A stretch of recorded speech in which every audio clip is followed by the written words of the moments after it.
Welcome back to Sun's Latest. Thank you to Underdog Fantasy for sponsoring this video. If you haven't scanned the QR code, give it a shot. Sign up. It's really fun. It's a really good deal. It's totally easy. It's quite entertaining, and isn't that the point? I'm getting better at picking. I'm sure you'll be better than me. Picking the Hawks up-and-comer Jalen Johnson to go under his season average before the game last night. He averages 22.2 against your Phoenix Suns. Not always, but that's what his average is. He didn't get 22, but it didn't matter. We're going to get to that. It's easy, a lot of fun. So a huge shout out to Underdog Fantasy for sponsoring this video. As of this recording, 1,400 and just about 14.5 subscribers to Sun's Latest on fan arts. Remember, when you sign up, you are no longer a sub. You are a subscriber. You are off the bench. You're in the starting lineup. Here is the quote. I hate them. Honestly, I do. I hate them. That's from DeMarcus Cousins. What could have been with DeMarcus Cousins, but he did not like the Clippers, and that is the team that he said it about. Welcome back. I'm Rich Rubin. I apologize for being so sporadic this past week. I caught one of those weird flu viruses, and I thought I was going to die on Monday. Trying to control everything right now, but it's not going away, so pray for me, and I'm not even religious. All right, so let's get to the Hawks game. With the trade of Trae Young, injuries to Porzingis and Reza Shea, their whole team is now centered around the amazing Jalen Johnson, who leads the Hawks in points, rebounds, and assists. First time in forever that, as of right now, the Suns are injury-free. I hate that I said that. After 7 missed games, Jamari Bouye had a concussion protocol. He was cleared to play, but headed to the G League. Make sure he was good to go. He was. He tore it up, 27 points or something. Thank you to subscriber Guzmana for letting me know. I forgot that, a lot of times when a guy's coming off a serious situation and he's not a starter, they put him in the G League and they just want to make sure that he's okay. So last time we played Atlanta, they beat us by 2 points in November in our house. They are 21-25, 7-13 at home. They're competitive and they're finding their way, and they have some good young players. Suns have not won in Atlanta since 2014. That's a curse, right? That's ridiculous. Jalen Green plays 4 minutes in the first, broke Luke Kennard's ankles on a pretty move for 2. Came down a little funny, but nothing horrible. Not limping, but he gave this tiny little head shake to a teammate, and he went straight to the locker room, and we did not see him again. Atlanta. How loud did you scream? Did you throw anything? Just so frustrating. Can you imagine how he feels? So we shoot 50%, 44% from 3, and 100% in the first half from the line. So, of course, we're up by, 25, maybe even 30? No, the Hawks shoot 59 and 62 from 3. 62% from 3. We get to 44%. Very respectable neighborhood. They shoot 62 and 8 for 13. So we're down by 5, 64-59, going into the third after shooting 50, 44, and not missing a free throw. Atlanta. No matter. All good. It was one of those nights where Devin Booker was losing his mind, feeling it, flow state, letting the game come to him. He was going to win it by himself. No matter what the Hawks did, Book had an answer for it. Up 91-84 in the third. 5 seconds left. About to run away with it. Book already has 31 points. He's on 12 for 21. His three-point shooting is back 5 for 9. 4 rebounds, 3 assists, only 2 turnovers. He can do no wrong. And then looking over his shoulder in transition, he steps on Ogonkyo's foot and goes down. Off to the locker room. He didn't return. He's on crutches. That's all we got for now. Goody and Royce both missed threes. But we're up 99-98 with 6:38 left. Then we go cold. Hawks capitalize, but we hang tough like we always do. Colin Gillespie makes an 11-foot fadeaway and gets another deuce with a villain assist. We are up 103-102. Hawk timeout with 4:04 left. Y'all forgot about C.J. McCollum, didn't you? Came over in the Trae Young trade. Knocks down a bucket right out of the timeout. He is notorious for doing that. Hawks 104-103. Then a shooting foul on us. C.J. misses one of his 2 free throws. 105-103. Then Royce misses a few. Grayson misses. Dillon misses. Gillespie misses. Dillon misses again. 107-103. Dillon misses a 3. Grayson fouls. 108-103. 36 seconds left.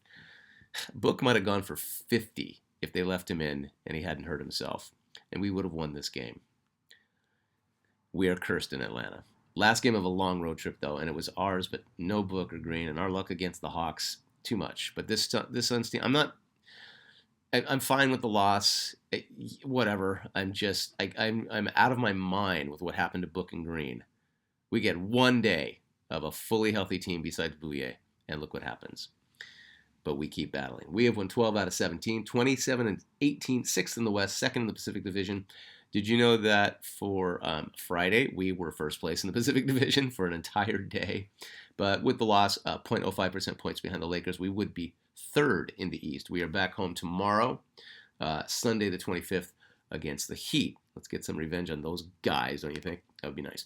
So anyway, that is what's going on with your Suns. It was a real tough loss, but overall a very successful road trip. So let's get to your comments. Let's see. Let's watch 367. Brooks hit some timely shots as well. This is one of the weekend games from Brooklyn or New York. I mean, no matter his line, he always plays top level D. I'm sorry, this is the New York game, and makes plays every game. Go Suns. Aptus Lopez. Hope Book's injury is not serious. Last I checked, it's a sprain, which a lot of guys play through. He was a game time decision. This was before tonight's game, but he played against the Nets, so I don't know. W.U. Wump Yaz. Okay, I feel we really need to be careful about changing our lineup and messing with the whole culture of the team. By the way, I had no expectations for the team this year. After 50 years as a fan, I know the disappointment. However, not having expectations has made this year fun.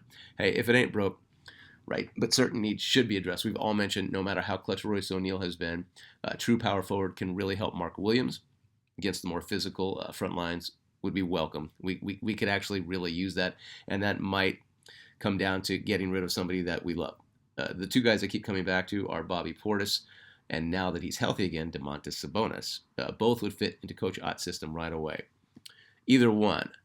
Sabonis isn't as much of a banger. It's just simply taking the rebounding and some of the scoring load off Mark Williams so he can just be more effective, being a mobile and a finesse big. John C. Cortez. I would throw offers for Obi Toppin for the power forward position. Obi's name has come up a few times. Do you like him as the physical presence that we need? Is he... I know he can dunk, and I know he's strong. Is he a banger? Is he somebody that takes physical pressure off our front line? Steve Postero. Hello, Steve. The Suns win at the Garden, and U of A is still number one. I'm good. Congrats on 1,400. Go Suns. Oh, thanks. Yeah, U of A, by the way. The University of Wildcats are I think they're 18-0. They have not lost, obviously, and they're the unanimous number one team in the nation. Always fun to win at Madison Square Garden.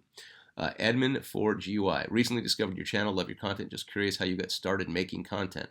Well, thank you. Love for the Suns is all deep-rooted from childhood. If you want to make content, and I've heard this from every decent content creator, myself not included. I'm really still very new at this, considering you have to know what you love. And it doesn't matter if you don't know every last detail, but it's got to start from there. It's not like, it should start from there, or what, but you do have to ask yourself the question, what do you love and what do you want to talk about and what do you never get tired of talking about? I never obviously get tired of talking about the Suns and basketball, and NBA basketball specifically. I'm not a huge college fan, but it's just the game. I really like the game. I used to work in alt-rock radio. This is really important to remember if you're doing content, and interview top comedians all the time. So I always asked a few very specific questions, silly ones mostly, but one was, how do you keep coming up with new material? And I've interviewed, I'll just go down a list of some that off the top of my head. I had Pablo Francisco, the voiceover guy, Lisa Lampanelli, who used to be really big in the early aughts, Jim Gaffigan, Dat Fan, I'm so friendly with. Greg Proops, Hal Sparks, Aisha Tyler. Her and Proops are from Whose Line Is It Anyway? Bobcat Goldthwait. A whole lot more. Dave Attell. Every single one of them said, you have to talk about what you love, or at the very least something that you never get tired of talking about, and you never get like, I don't want to. You never would say, I don't want to talk about that. I never don't want to talk about the Suns. I'm doing this when I'm not doing this. So I think that's what it is. So no love, you get tuned out really fast. So thank you for watching, and go Suns. Curious Mind 2525. Hello, sir. Sorry you were under the weather, Rich, and get better. Thank you. Sorry, guys. Two things to share with you. Jordan Goodwin is the garbage man, part 2. Watching him develop this year, especially on this current road trip, just reminds me more and more of Cedric Sabalas.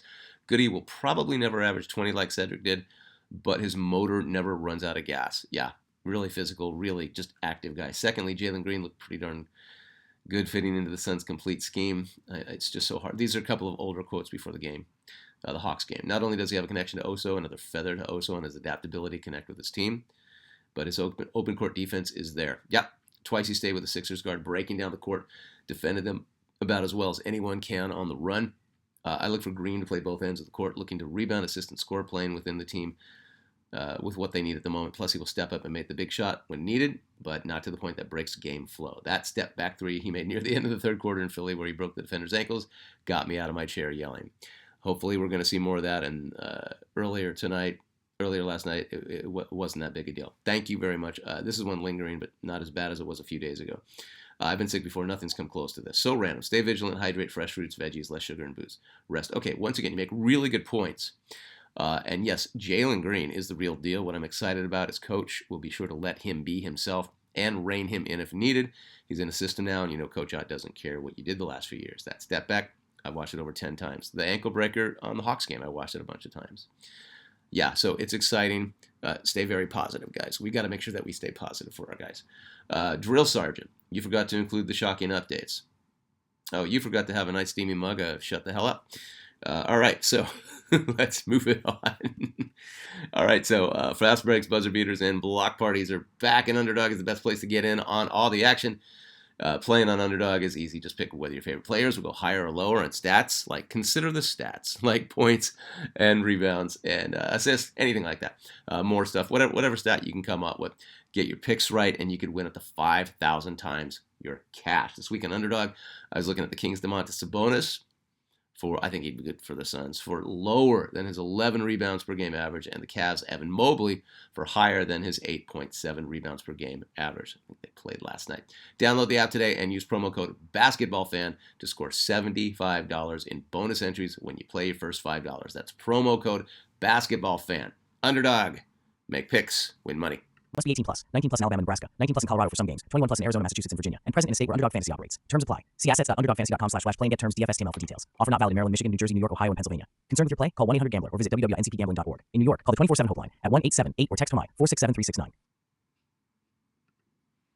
All right, no trivia tonight, but I got a lot of NBA news. So trade rumors, and some involving the Suns. After 27 days, I mentioned it earlier, Kings forward center Domantas Sabonis off the injured list after suffering a partially torn meniscus in his left knee. And last I checked, the Kings were still shopping him. Their GM wants a clean new team. They want all young players.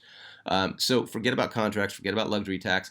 Who might we have to give up in a possible trade? But I want to know what you think. When you think Sabonis would be like a perfect complement, frontline power forward, lining up with Mark Williams and small forward Dylan Brooks, it just makes sense to me. It seems like that's what he's a 20 and 10 guy, and he doesn't have to be. He doesn't have to lead the team. He would immediately solve any rebounding issues. He's a great locker room guy. Always hustles. I'm curious what you think. Yes, I know he's injury prone. The Kings are rebuilding. New GM is open to anything. He has 3 years, 136.3 left on his contract. We should have swapped Ayton for Sabonis when the Pacers were open to it, even though Ayton had a good game for the Lakers the other night. And then the next night he wore Kareem goggles and he disappeared. Mid-season, this is something I wanted to talk about. So the first legit acknowledgement of not only how good the Suns are, but finally an admission of being wrong by someone from ESPN. Respect to the ESPN senior writer, Kevin Pelton, who wrote, quote, Matt Ishbia was right, and the experts, myself included, were wrong about the Suns' offseason makeover, which saw them say farewell to KD and Beal. In their place, Phoenix has built a hard-playing squad in the image of newcomer Dylan Brooks that excels in forcing turnovers, barely dropped off offensively from last year's star-studded team, going from 13th in offensive rating to 15th. Colin Gillespie's emergence as a capable starting point has been one of the season's best stories. Coach Jordan Ott looks like he'll put an end to the revolving door on the Suns sideline. Also, thank you, Kevin Pelton. Finally, somebody said something. I have been bitching about that for months. Jimmy Bucket's out for the season after tearing his right ACL on Monday during the Warriors win over the Heat. I like Jimmy Butler. I like Steph Curry. Love Draymond, but I get it. And I like the Warriors. I know they're our rival, but I think they're good for the NBA. This is a real bummer. The question is, do the Warriors keep Jonathan Kuminga now that he's off the bench again because Kerr needs a body and Butler's out? Kuminga demanded a trade less than a week ago. Butler's such a good fit when healthy, along with Steph and Draymond. Golden State can have beaten everyone going back to last year's playoffs. There's a lot of issues going on with the Warriors. All right. Well, hey, I really appreciate you tuning in. Again, I'm really sorry for the sporadic episodes. It might happen once or twice again next week. I am really battling this thing. The fever is still there, and obviously the hack is still there. And the voice isn't 100% there. That's why this one's coming in late. I really hope you don't get too down on the loss against the Hawks, and I hope you stay positive regarding Jalen Green and Devin Booker. I've been Rich Rubin. This is Suns Latest on Fan Arts, and thank you to Underdog for sponsoring. Go Suns.